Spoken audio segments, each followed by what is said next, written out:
Right, you're in your 50s, 60s, 70s, so you're getting older, you're an older golfer. I'm there too. At the end of this year, I turn 50. Wow. And as we get older, we lose clubhead speed, so we need to gain clubhead speed as we get older. So that's what today's video is all about, is swinging the golf club faster to get more ball speed, more clubhead speed as we get older.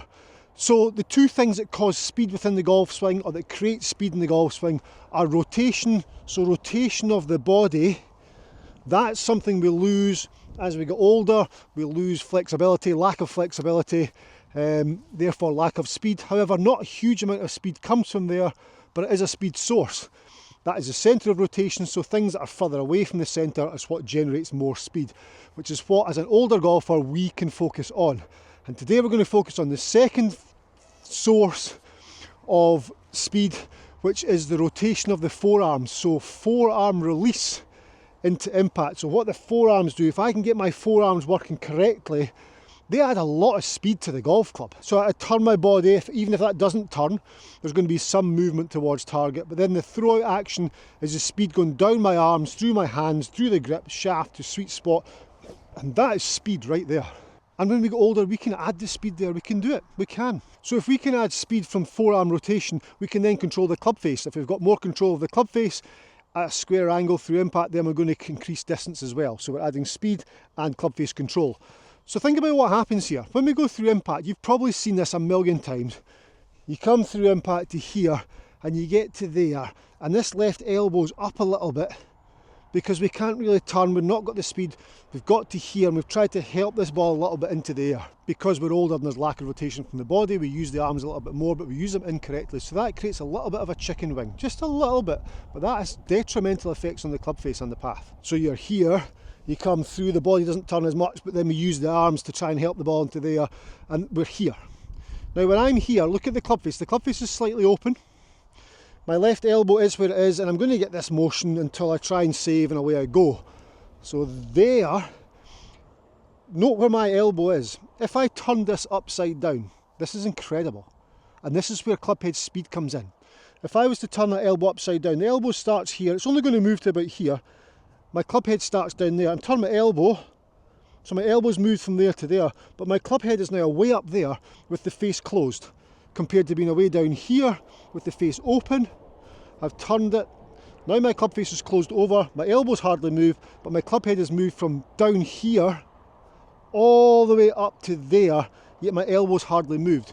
So if I can control my elbows and my forearms, I'll be able to swing through and release the club so the face is closing over. And when that club face is closing over, it's very, very powerful. Not only powerful, but think about what happens with the path of the golf club there as well. It's much squarer to your intended target. They're no longer a wipe to the left. So from this position here, if I come in, I'm here. If I turn my elbow upside down like I just showed you, there, you can see now it's hardly moved, but look at my club face. I mean, it's fully rolled over, but there's no way it's going to be left wide open. So I've gone from here to there, club face closed. Now, how do we do that? How does the golfer do that? How do we add this wonderful move in here? Well, there's a couple of things I think of. One, address position. Take my address position, I move my grip slightly stronger, so I move my hand away from the target there to allow for this club face to roll over. It's going to give me more chance. If I start round here, it's going to encourage me to roll it slightly more. So that's going to stop me wiping this elbow up. So slightly stronger grip, I can see 3 knuckles on my left hand, great. My elbows are slightly close together, that will assist with some form of body turn. So if my elbows are far apart, there's no body turn. If my elbows are really close together, all of a sudden my body's going to start turning. And we're turning the body now without turning the body. All we're doing is starting with our elbows slightly closer together, which will encourage some form of body turn. Then from there, this is the key thing. All I think about is elbows point to the ground. Okay, so I set myself, I'm good there. My elbows are relatively close together. As I take the club back, my trail elbow points down towards the ground. As I come through to here, my lead elbow points down towards the ground. It never points up to the sky. Look how much distance I've taken off that club head.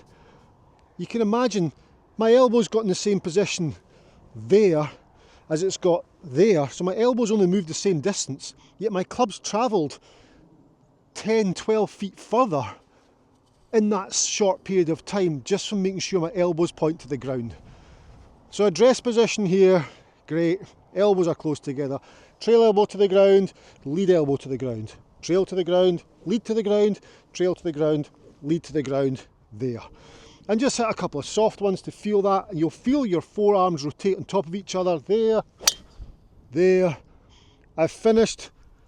Elbow to the ground, and my trail forearm is above my lead forearm. Not this one above, but this one's above. I was able to control the golf shot with my forearms.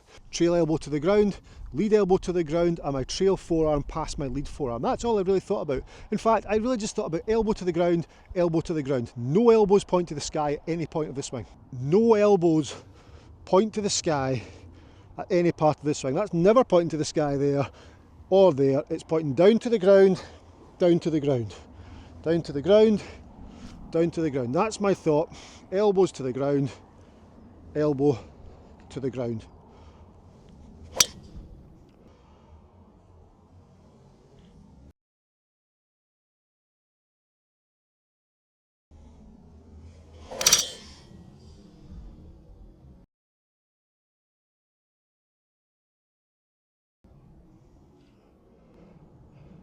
And just a little draw ball. It's never leaking to the right, and it's added speed. Speed's added there, and I didn't think about turning my body at all. If my elbows start off slightly closer together, that will turn the body. But I'm not thinking there of turning my body. I'm just thinking what my elbows are doing.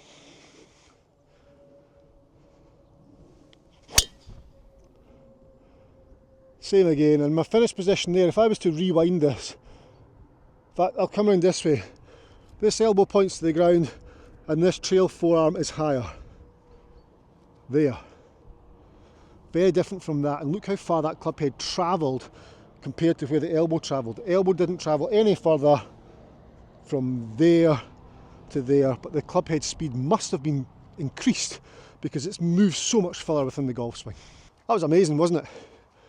If you've enjoyed that half as much as I've enjoyed that, then I've enjoyed that twice as much as you've enjoyed that. Get your head round that.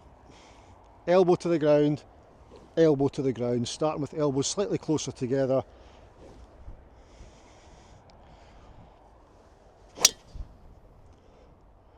It's just an absolute stripe show. Wonderful. If you want to get all technical, that's called a horizontal hinge action. I'm not even going to go there today. I'm going to see you in my next video. And we might discuss it there, we might not. If you want to improve your putting, click the little video that's on the screen right now. Thank you very much for watching. Check out my Loft and Lie golf gloves. As you know, they are massive. And I will see you in my next video. Bye bye.